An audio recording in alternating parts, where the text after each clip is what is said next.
நாம் தமிழர் கட்சியில் பணம் வாங்கிக்கிட்டு தேர்தலுக்கு வந்து சில இடத்துல வேட்பாளரை மாற்றி நிறுத்துறது, இந்த மாதிரி நிறுத்தி சில வேலைகள் செய்கிறாங்க அப்படின்ற விமர்சனமும் சிலர் முன்வைக்கிறாங்கல்ல.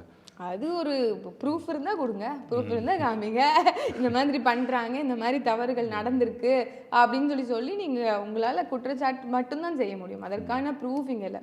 சரி, நாங்கள் வந்து ரொம்ப ரொம்ப உண்மையான காசுக்காக நிற்கிறோம், உண்மையாக நேர்மையான ஒரு இலக்குக்காக நிற்கிறோம். அந்த இடத்துல நாங்கள் வெளிவரத்துக்கு பல சிரமங்கள் இருக்குது. கட்டாயம் பொருளாதாரம் ஒரு பெரிய சுமை தான், ஒரு கஷ்டம்தான்.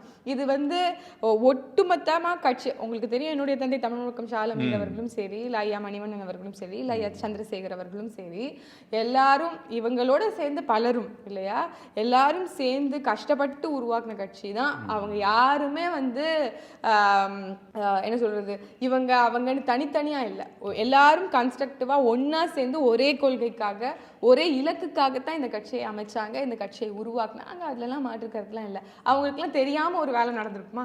அவங்களுக்குலாம் தெரியாம ஒரு விஷயத்த பண்ணியிருப்பாரா? அவங்களுக்குலாம் தெரியாம ஒரு துரோகத்தை நடந்திருக்குமா?